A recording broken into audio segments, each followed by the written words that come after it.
Empenifo se all kasa no atobo ase no hwe no kasa bi se ensema be ka ne no bia emre bia beba ye be yisu against you said yes esi am no kase no Okatakyie Afrifa mensa bonso ayisu NDC fo omu nsem omu ka ne campaign time 2025 oma be ye U10 Afrifa ayisu omu ansem against you. In fact what the poll much papa concerning electricity bills from 3rd May year to by 14.75%. Any water bill year to by 4% now. Afrifa say we are what we ordered versus what we got. I you Penyah Block Media. Mess say any day more. Obe like video na that room. I will subscribe to this. Now we click notification icon to let us update. Now we try to do that. Me comment. Especially as well baswa. Na share video ma unu so enya bi ahye. Eri 2024 about to na call mu no. Onim say NDC you see niema bebrebe de she Ghana for. Niema bebrebe je say every loophole that they found concerning the government, they use it as a ground for politics and they use it as a ground for campaign. And nemu ba ko utility bills. Omu campaign ya se niema bo ayedene. Para say monto abama Mahama, monto abama NDC, NDC omu say adwene mo ho. Ye ba niema ayeye. Emma, I even remember say for the explanation of 24-hour economy.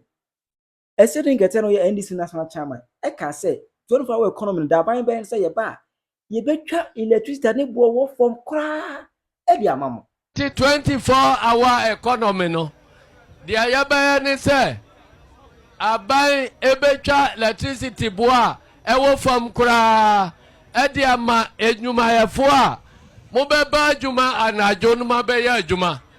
Enti mo amoye fundraise mo amoye welders mo amokrakra eka ne dia manema mo hia electricity pa no mo penufo na mo adwuma emfaso aba mo a mo be sign ne na mo ba adwuma anajo use electricity a na ne bo a eden akofom wo mo aya iron rods ene aya mo use nyama wode kese no mo be ye mo adwuma anajo a wo be hu se anyama wode bo be kofom pa aboamo ama manya mfaso na maburu no so wo mo anya adwuma aye enti abana anteni a kire 24-hour economy num na mujitu a eno aye game changer ewo oman Ghana. What I say it go be any achi aye twen say anka enema be kofom but ebusia Mahama betena konya so nyame yadom 10% betting tax wo twam aye fro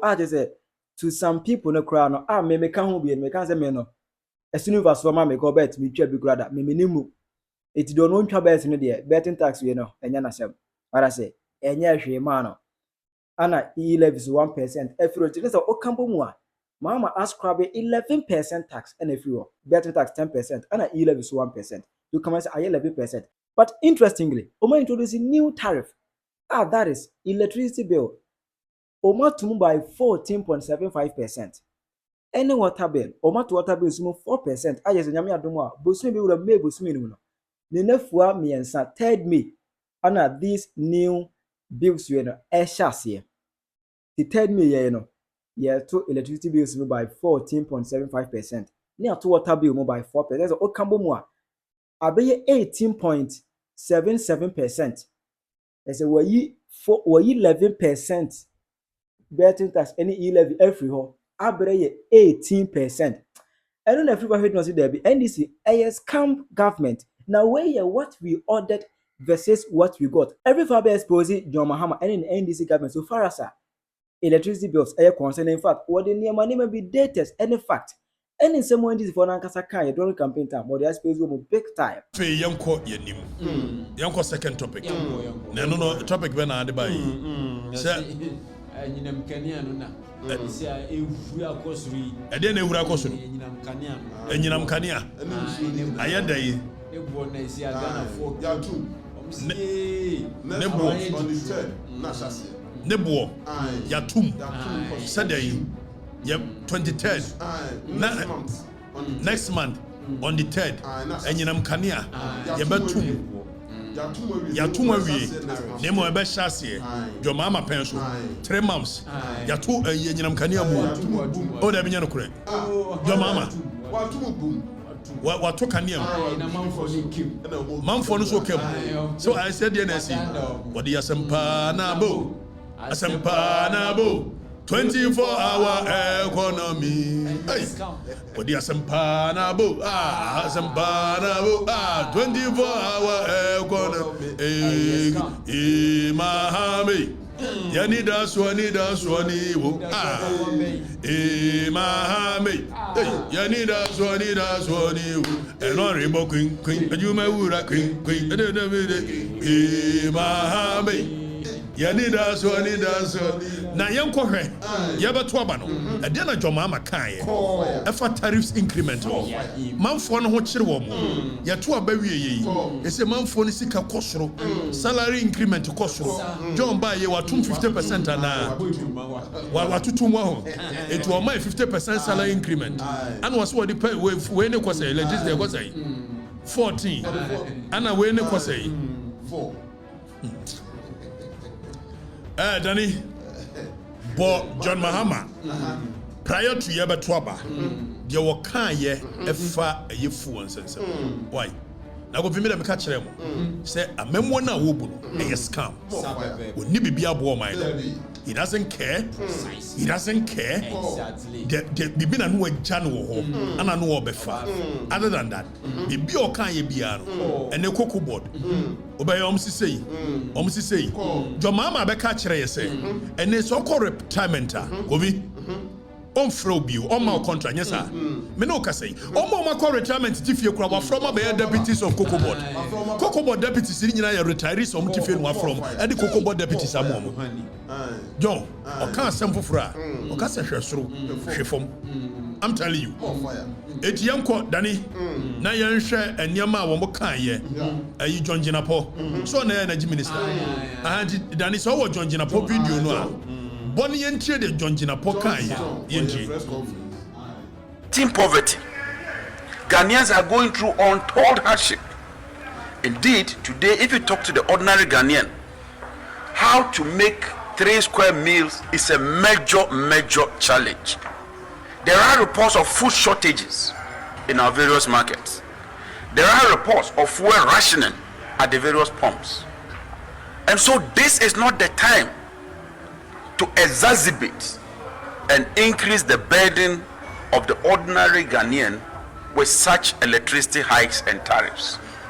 We are going through a crucial. Gobi, exacerbate or more than just increase exacerbate. Now, Osena man for no December. And yet December. Now say January, February, March, April. It's a month for what so they say one thing and they do the other. Dani uwo dia jomama na ankasa kan ya. Ejeno mo dia jomama kan ya. Even if it's reported by the news portals.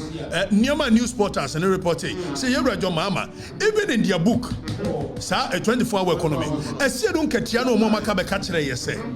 Even wo mo ye a company adwuma ne ade on be enrolling on 24-hour economy. You better electricity swam you be more special meter and me no ka say 24-hour economy say sha ase da bayo also so bianca wasem it is a wunya bibi ma wasia 24-hour economy mama promises cheaper reliable electricity tax reliefs it wunya bibi ma wase jai bon krono oba ye 24-hour economy no Kofi, Unyam Fama Mamfo, entity tax reliefs in the so, entity electricity so. I feel by a wootum.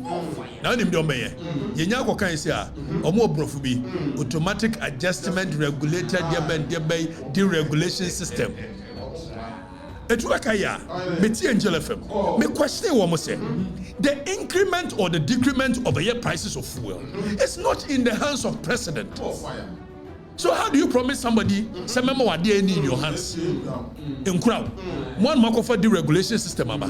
PURC. Was this you better petrol mo? You be say you and yes be buying a tool. But you play politics with it. It will try and touch the man for no. Me ba men to fuel. Me ba me say e ku for to fuel. Wo man for no won kire wo mo. E say dun ketia say o ye ba electricity go better so. Samejam fit me kan wo twanto mo nani. Samejam fit twanto mo nani.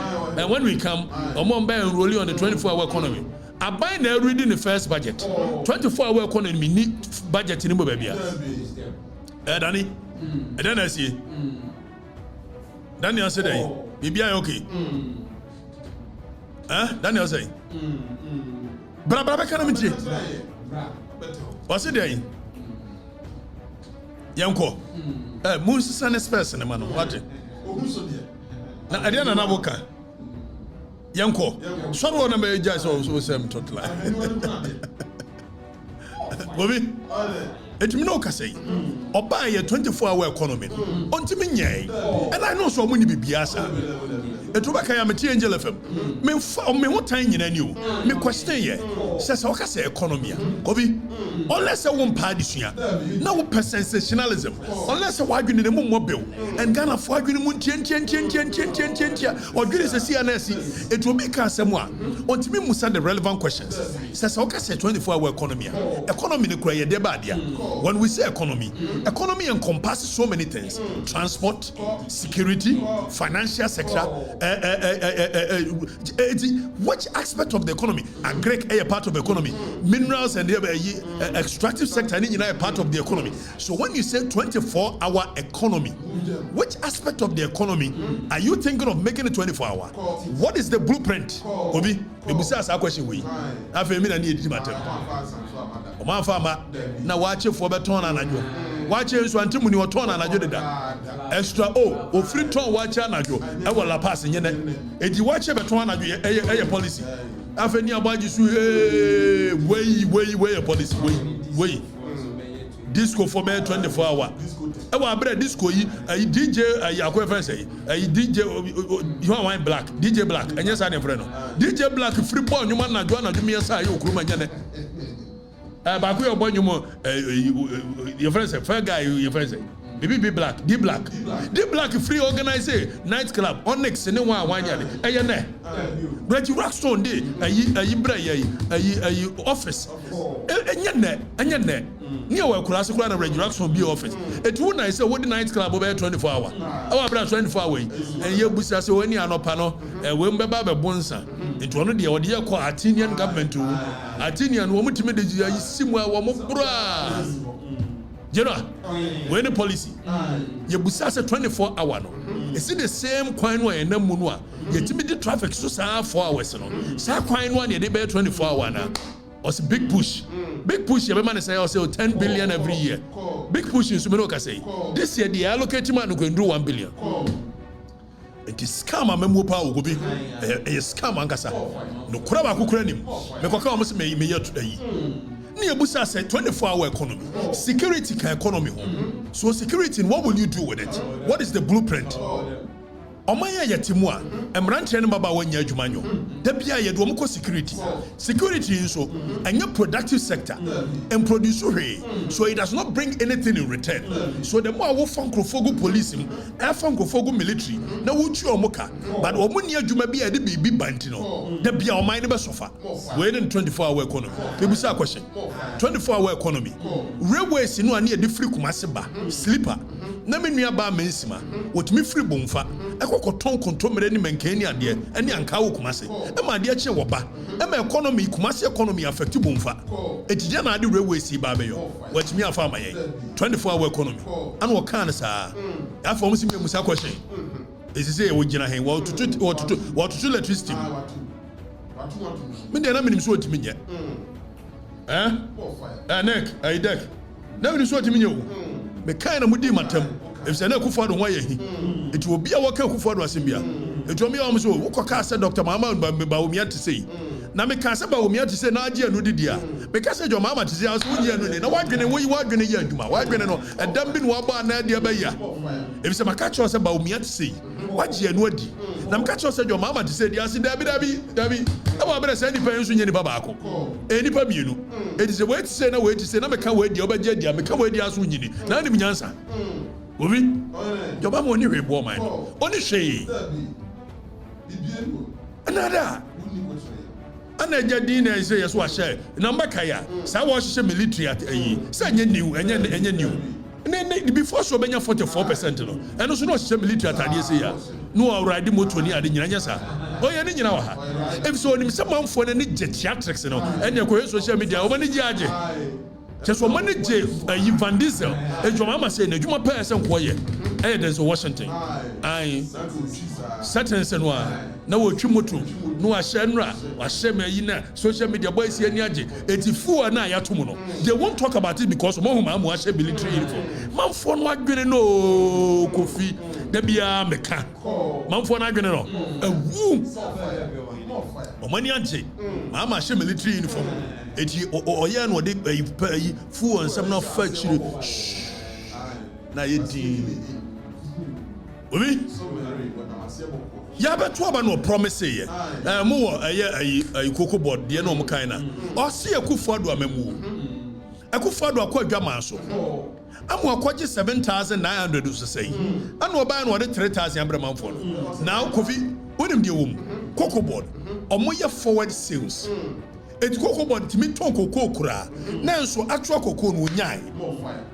Omfre bibi hedgen ani ade okọ adwama so a okoko and mama oh it is her price na ba adwama so omaton no omaton no adwama so ba koko na nkase ye de kọ no de yensa nkan vanko ana ku faru born home de say yes ye mama mo 3,000 de ba mama so dabi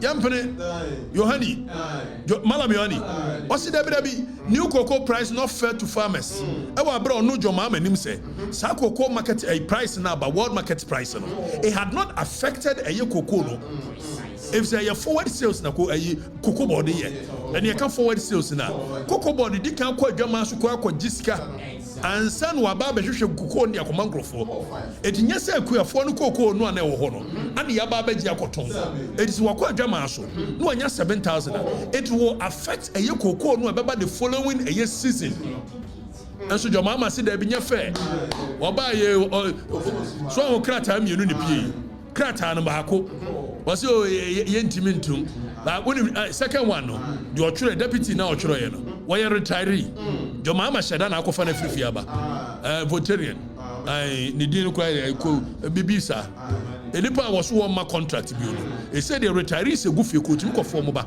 eti koko board deputies mi anso se mienu ni nyina wo mo nyina ya retirees wo mo nyina wo mo titifie no akofo ma ba wey Yohani amamu Obi Kofi wey your mama wey ano de bebu man Obi me de me hunu yi o na me hu ahini nti e ka wo mu ntie na eba me de kroni enko ba bia o yetimu a Obi omuni bibia di poor man now they have the goodwill of the people to say also enya atu abawia for about 3, 4, 5, 6 months there ubenya man for say support you and they wo yes sabi the goodwill of John Mahama has reduced to 61% within 3 months oh now they kwasesema jakwedi kwasesema wodi Akufado by when your goodwill of most like a year it was starting galamsey fight yen nyina supporting Obakaya. And John Mahama need the goodwill of the people like Akufado had. 61%. National security survey. Omo yawe. Ababi atu abama wia. Who was 6 months, 1 year. You have the goodwill of the people. Now John Mahama the goodwill na kenjesa. Eda na abaya waba. Now we see wo ye corruption debe. What me atna ho within a space of a year 3 months scandal upon scandal anye cocaine fake dollar anye dollar and the way you see they are not even smart your mama and grow for munya smart fellows of us go achene isami jamfi womunya smart because someone smarter sabre no the container ECG container sama ba media space meboa it's the opposition say security apparatus no say mo cocaine sense mo mra ya why do you bring a yes cocaine sense to the forefront? Why do you bring it to the forefront? It takes a government on you prepared, no one you smart, no one them kola between was here. If it's a sound come away, all of a sudden the conversation has become cocaine. Say ECG containers as a way because when you're smart, when you're ready for governance, when you're ready, what? If somebody can say, I buy a water so, the next 3 months, cocaine is something I can find. Where are buying? but Sasamija Fini of Felix of Fusuquacham for Mua Majim, and a security agencies in the core, a year committee, no ranking committee on a year defense and security. Omokoye, no almost on oath, and some year became a borders on national security, so it cannot be discussed in the media space. And Kasam and one. But Bonia Womutrim, and Womunim cocaine, some Muyinti, and a jittery, or Mudimikaba, or Mube defended. In the course of defending, that is how it has become a topical issue today. And the inconsistencies of their own response. It's your mama Moane who named the warrior. I remember one chassis. Go me, never got us here. Tactical political communication. Obi a what follow, and I'm glad they come to propaganda. And I'm so chrono cocaine, seminity. I did want to Yanya fast and cook both defense, but in the course of the defense, and they be a moto. What does it? It made a mahuno when you shape war mine. John is shape war mine. When you shape war mine. Yamrantem. And a say mining company Kasibi, or more Jenny Lisi Diama Womuniano, or more J or more J concession Diamuniano. Some catcher Obakaya, Macatcher a gold board. Or much mean fun to Ashanti go fields good, or much mean fun to Newmont, or much mean fun to precious mining. It is don't bear say so more concession time was one, or more and renew my and that is what is happening.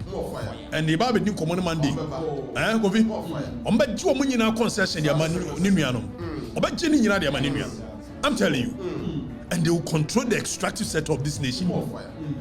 MP4, what it was John. Now, Motorman Yama will cost.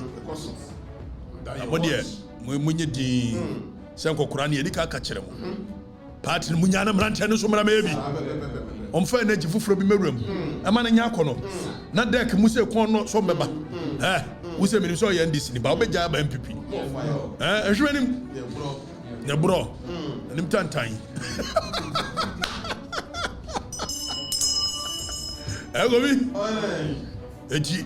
NDC there, we need shape war. Tariffs, you know, we could shut. Do it by a more. Sure, you can't win ye.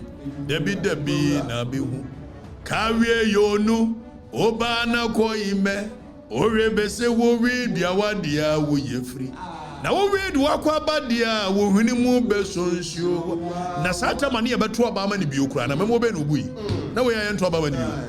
Anyway, I'm fun of home. Where you near Contabu? Way, I'm fun of home. And we are Govi, or we are do it net you, you will let Nemo, and Yana some. Na feel a day. I remember so Buna baby piano. The Oba you don't care. We young people for crack out. Now some may be a so, MPP do baby, and some may be a so, Mamma Yamasho. Yani did to me, man. Now Mustafa Bandi, I can't send you MPP. Say MPP for a boy me to me. Mustafa Bandi can't send me. Maybe Babashe, a year percentage of increment of a year, MPP and DC. I remember you buoy. Maybe Babashe. Yani edi to me mama. Yemu bi craft finance womu sika. Yemma joma sika $20 million. I'm what we are the company. I'm telling you. Hey, some audio be a walk chrome. Hey, Gobi. And audio chromo. Audio, a big walk chrome, Papa. Hey, audio chromo. I'm telling you, Gobi. MPP Bonnie Eddie. I do a Mebonina. Ah, what Mebonina? It's young fan on Trinching. Nemo Yansha a Kufuado from Kufuor time, Edibesi Mills. Covid Yanko 2009. Professor Mills Baye under NDC. First 1 year, 1-2 electricity and issue. So it was nil. 2017, a Kufuado and Swan 2010 under Professor Mills, what 2 cumulatively. Okay, can you now bomb the whole year? 89% increment in 2010. And the Kufuor in 2018, increment of 17.5. The MPP and NDC. Just the Nipan Yerefia Dientem. The records are there. Cumulatively. Oko 2010. Aye Professor Mills second year. Oba Kufuor the second year. Professor Mills to full to electricity. Almost 89, that is 90%. Now 2011, third year of Professor Mills. Professor Mills to a 10% increment. Kufuor the third year, or to 17.46. Now 2012, cumulatively, John Mahama and Professor Mills so when you 7.42. 2020, which is the fourth year, election year, Kufuor 2021, Kufuor. Now 2013, John Mahama and Ankasa Faye, what 58.9% the whole year, cumulatively. 2014, the second year. Kufuor 2014, then the second term, second year, 1, 2. Whereby you were 28.35%. It's where I was say, whatever we over 2016, election year of John Mahama. 2015, or 90.93%. 90.93%. John Mahama, 2015. 2023, Kufuor Tumu, 51.02%. Cumulatively the whole year. And America said 2016 election year, John Mahama Tumu 10%. Kufuor 2024 election year, or Tumu 6.47%. And the records are there. Records don't lie. Books don't lie. But now Kufuor don't want him to come here. And you buff in your tenafia. Near Kotwaba. It will show Dinya. I will come and dissect the 2024 election records. Remember, dissect your mommy. Gobi, your mama we need here. But the only we need a year than you went free. The only we need a year, you can say, elections, the previous election. That is 2020. Wow, Fabianca home. The only can win 200,000. It's man for the buff, we are young to Abama Baumia. But man for the John Mahama and into a man to American go to Abama, and we will do the records. We will show it. What I say? It's man for the years of your mama do. Your mama won by default. People getting angry at the MPP is what gave John Mahama the votes, not because people wanted John Mahama. And it's very clear. The numbers are there. We will dissect the numbers. I was at what we ordered versus what we got. Enya sim kuma. Tirawa jema me e wo comment section. Hi Penyah Block Media.